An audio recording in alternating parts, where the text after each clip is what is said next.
So first we're turning on the water pump button. Yep. We need electricity for that. Yep. Then you need electricity or battery. Yeah. Then we're taking these screws off. The air and stuff up out here then? You can, yeah. If you're in there? Yeah.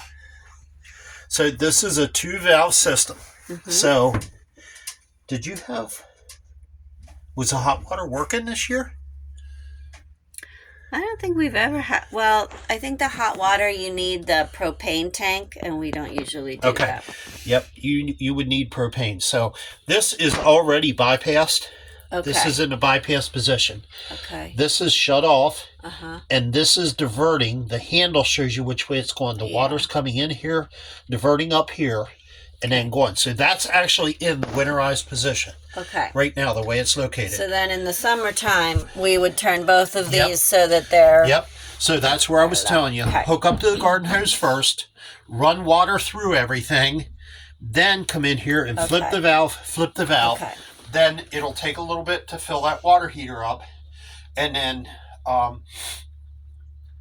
then just start running everything through again until it cleans up. Okay. Okay? Now, Pull your plug down here on the floor once where we can see. So, inside here, Teresa,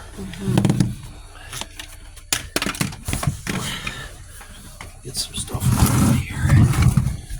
I get down here where I can see.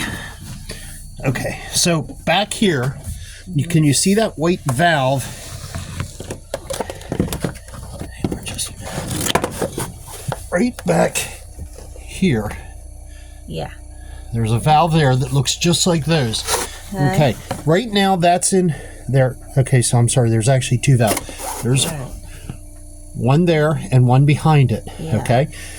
I will put these back to normal position for you. But when you go to winterize next year, if you're going to do this yourself, what you can do is you'll flip this back valve. That shuts your tank off.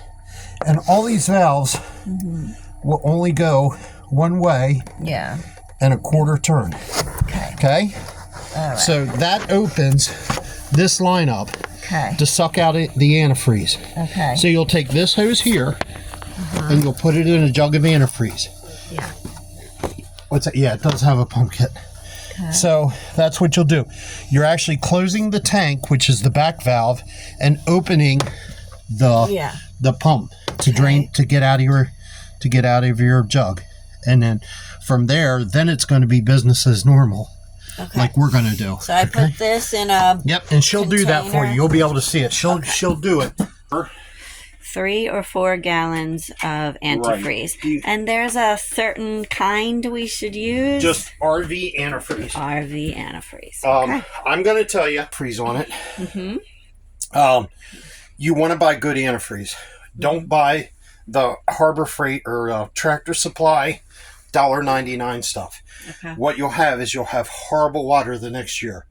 It will stink. It'll be hard to get flushed out. It stains. It sticks. I buy this in 55-gallon drums and just pump it into single gallons containers because it's easier to use. But do yourself a favor. Don't buy the cheap stuff. Yeah. Pay $4 or $5 a gallon for it. Okay. So, okay. Right. In the spring, you won't have to do anything with this. And if you want to use your hot water heater, you'll need to flip those two. So when we're winterizing this down here, after we put the antifreeze in, we're moving those valves back to that. Yes, correct. The other position. Open and close. position. One's open, one's closed. Okay. Yeah, and what it does is it creates the one shuts off, because otherwise you wouldn't have a prime. You wouldn't be able to draw out because the tank valve would be open. So you're closing off the tank and saying, hey, suck everything out of the hose. Right. So you're closing the one going to the tank and you're opening this into the hose. Yeah. So it'd be 10 gallons of antifreeze in here of water in here if you don't drain that. So what's the order? Like after I do that stuff inside, it doesn't matter. Because water's going to come out of there, isn't it? Yep. But once you do those valves on the back side in there, that shuts this off. Okay. So that shuts it off, and But it's important that this gets drained. Yes. Otherwise, you got 10 gallons of water that's going to become a 10-gallon ice cube. Yeah. And it's got nowhere to go except bust the tank open. Yeah. So. I know we have put that back on. Yep. And I'll do that today before I leave. Okay. So, all right. So, and what was that? That's just a relief valve. You just open that to let the water drain out of there. That was actually open when I got here. Okay. So that just allows it to drain out of the tank quicker. But then in the spring, do I close this again? You shouldn't have to touch anything here. All right. You'll be good. When you're winterizing. So when you're done winterizing, you're going to put that thing back in? Yep. When you come out here the next time, that'll be all closed up after. Okay. We have her job. She does the inside, I do the outside. When you come out, this will all be buttoned up. Okay. Don't forget to winterize your outside kitchen. So how do I do that? Just the same way she's going to do inside. She'll show you. All the faucets are the same. So there's a sink in there. That's it. But it's just running antifreeze through it. Antifreeze through it. Yep. But that tube that we have in there that I'm putting in the antifreeze, is there something over there that I have to do that It's going to pump it out of there and pump it all around your camper. Okay. To all the outlet, all the faucets, the kitchen, the bathroom, the shower, the toilet. So do you just open up the both sides on the outside and in the all bathroom? The faucets work the same. Okay. All right. Yep. Camping. While you're camping, the valves should remain closed. Yeah.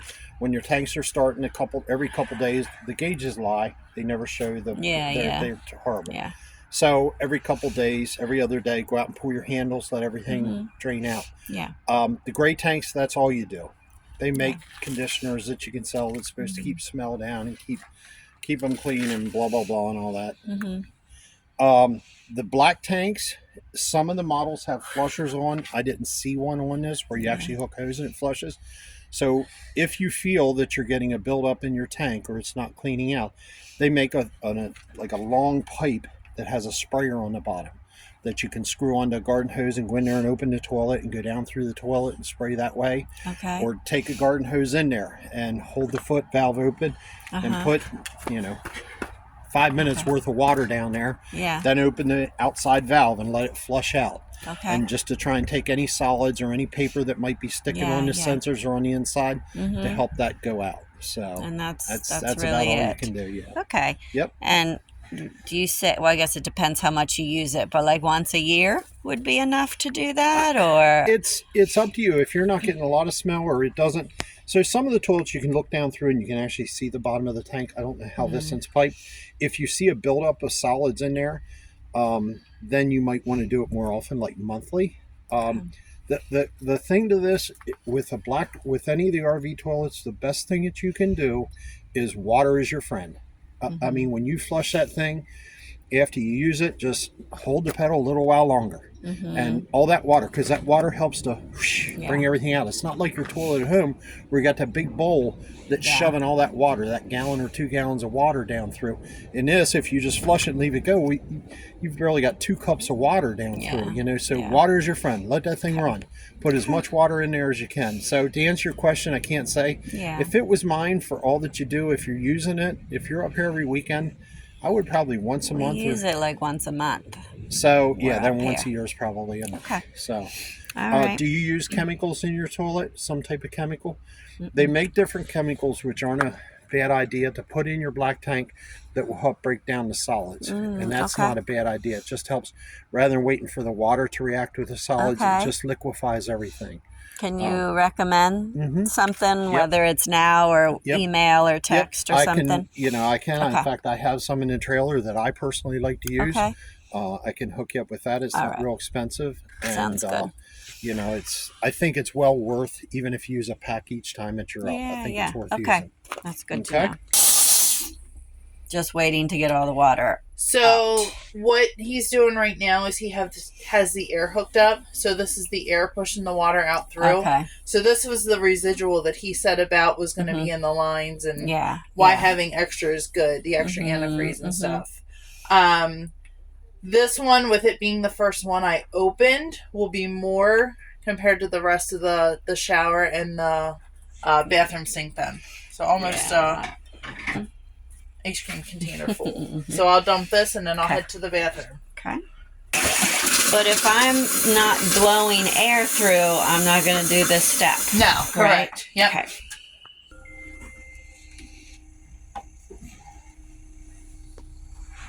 And then once we open a faucet, he's got it open out there, it'll start drawing. So he opened the faucet out there, and that's what. And then, are these still open in the bathroom? No, they're closed. So we'll go around and open everything again, and then we'll take about a cup worth and dump down all the drains then. Okay. Okay, Danielle, I have tank out here. You should be good to go. Alrighty. So then the same thing. Open it up.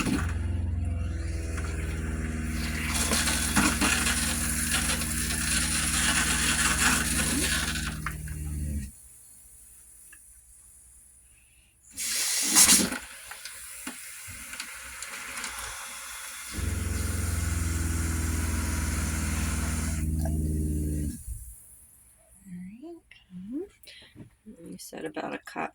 About a cup, yeah. A little extra doesn't hurt. Right. So. Okay.